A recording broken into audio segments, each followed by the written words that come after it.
Hello and welcome back. Today we've got another £500 worth of £2 coins we're hunting through, looking for commemoratives, ones with more than face value, but ideally looking to fill the book. Now there's a link in the description to the books that I use. It's an Amazon affiliate link, just so you're aware. I will get a bit of commission, just for transparency reasons, but you can pick one up if you so wish. We've then got the book, which we're very close to completing. We've got 3 Commonwealth games to get, which is the trickier part of what's left to get. Northern Ireland, Wales and Scotland. We then have a space for the World War I Navy flag era, or the Navy Centenary flag era, which I'm sure we will get before we find all of the 3 Commonwealth games. And then anything from Great Fire of London and onwards is a bit of a mystery. So what we're going to do is get into this bag, see what we find.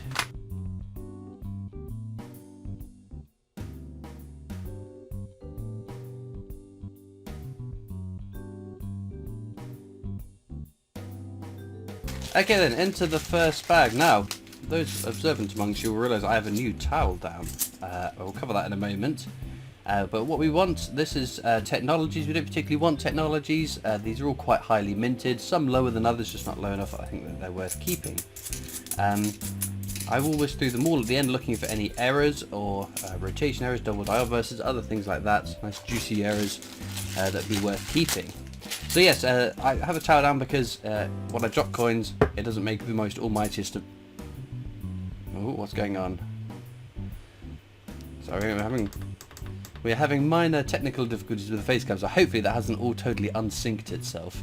Had an error message pop up, which normally means there's too much running at one time, but bizarre.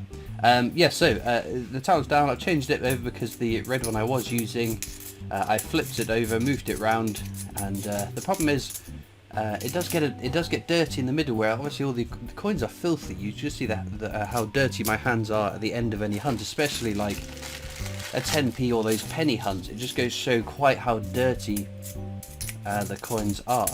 So, our first find, abolition of the slave trade, which is a fairly common coin. So pop that up there.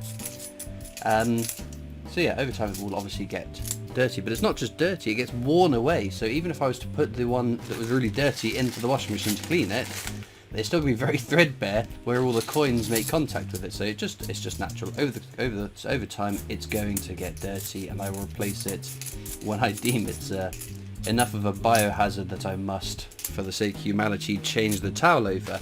The other comment I get is, why don't you just use a dark towel which won't show the dirt? Oh, there we go. We've got Charles Dickens there.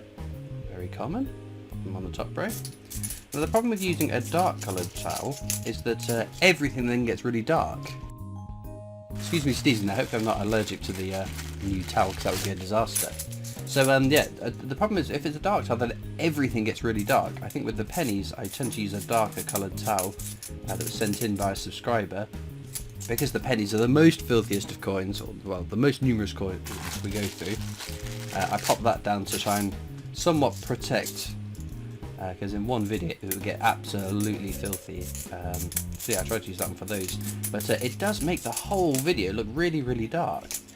So I'm not a fan of that. So I do like picking the bright colours, and the problem is I've now gone through all the different colours possible. I was always trying to find different colours, so I've given up now, because unless you start inventing colours, it isn't going to happen. But no. For those of you that were upset about how dirty the towel had got, there you go. Happy Christmas, happy early Christmas present for you. But no, I have actually just returned from the mint. I recorded as much as I could prior to going, but hadn't got around to doing this week's worth of videos before going. We've got Charles Dickens there. So I will have a Royal Mint video vlog going up Wednesday, so you get to come along with me. It was the Snowman Strike Your Own, what I expect to be the last Strike Your Own of the year.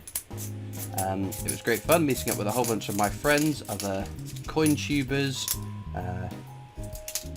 subscribers, viewers, whatever happened, all the lovely people that came along. It was great fun spending a weekend with you guys. And you'll see that video, as I said, on Wednesday. Well, there's the gunpowder plot again, a very common coin. But what was most exciting, abolition of the slave trade again. The problem with the Christmas tours is that it is very much focused on kids. They turn into like a little Santa's little workshop, making toys and coins and whatever. So it's not really aimed at adults. So I would not recommend it as your first Royal Mint trip, or if you are going to go to the Christmas one as your first Royal Mint trip. Do bear in mind that the tours are normally much more. The tours are normally much more focused on coins outside of that Christmas window, and it turns into that sort of Christmassy wonderland. We're not doing very well, are we? We've got Marconi's wireless transmission there, only our 4th different commemorative. Nothing too exciting so far. Hopefully, the luck is just building up to 1-star find. But no, the Christmas tours are great fun to go on. Especially if you've got kids, they are going to absolutely love it. There's another abolition of the slave trade there.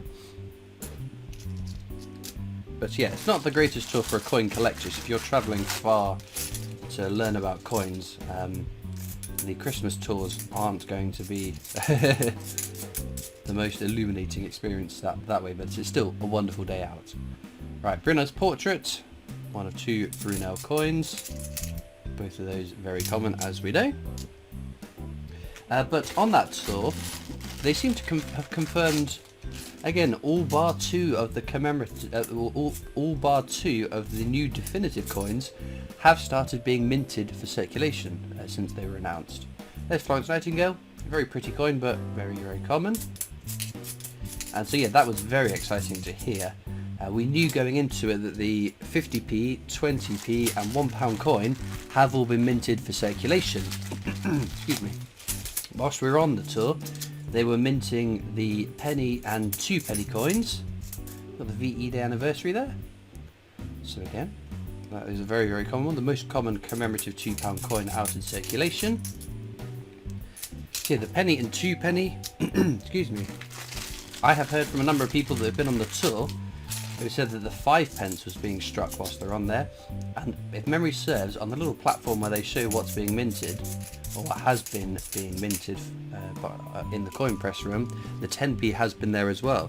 So as far as I can tell, that is confirmation that all of the new definitives, with the exception of the £2 coin, have begun or have been minted to be put out into circulation. So that will be a bit of a shame if everything but the £2 coin can be found in circulation. I think the £2 coin is a really beautiful design. I really do like that coin, and it'd be a shame to get the whole set bar 1 coin out in our change. Especially, I think it's safe to say there are many more £2 coin collectors than there are 5p coin collectors. So to miss out the £2 coin, it's a bit of a shame. But there's still a month left of the year. Oh, abolition of the slave trade there. Check for the rotation error. Not on that one. Active union, not abolition of the slave trade. What am I about? I've had a bit of a coin overdose over the weekend, being at the mint and or being around coins all weekend. Another Brunel portrait. But no, it was a. Oops! Oh no, everything's falling over. Oh, that's fine. We'll just leave that there. We'll rescue it later. So no, to hear that all those coins are going into circulation. Well, excuse me, it's again sneezing. I'm having a bit of a reaction to something. Right, steam locomotive, Trevithick steam locomotive, very, very common. And then we've got Marconi's wireless transmission once again. Army Centenary, we check for the rotation error, which this one doesn't have, and the edge inscription says for King and Country. So no error on that either. I'll try to pop these here where everything has fallen over. 3 bags to go, let's do an edge hunt, because we haven't done one yet. Edge inscriptions on £2 coins are unique to each coin. If it says standing on the shoulders of giants, we know that'll be a technology's definitive. So many irons will be Brunel's achievements, the archers at Paddington Station, which we haven't had today.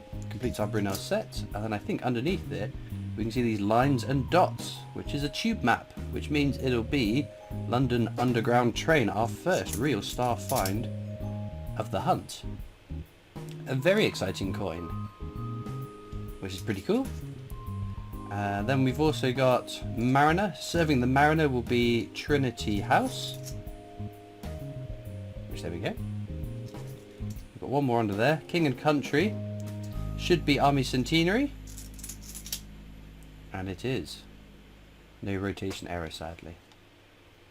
So as I said, I'll check for all the rotation errors, edge inscription errors and whatnot at the end of the video, just to make sure we haven't glossed past some incredibly exciting error, because you never know. It took a while for some of the 2016 edge inscription errors to come to the light, so there could be other errors out there that are just waiting to be discovered. Nothing in that handful. Well then, we're on to the last bag of the hunt. We've had a good find and some nice interest finds. A lot of the different common commemoratives is still quite nice to see.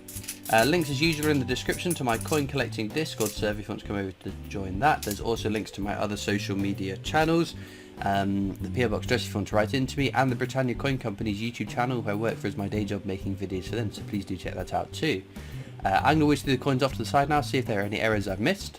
Unfortunately, no errors found throughout the rest of the coins, so star find for me, probably for most of you, it's probably just the London Underground train. It's a really cool coin. You don't see it all that often, but again, nothing new for the book, given that it's just the tough ones left. So let me know in the comments what your star coin purchase, buy, find is of the weekend. I'd be interested to know, and all it leads me to do is thank you so much for watching. I hope you've enjoyed, and I'll see you next time for more coins. Bye.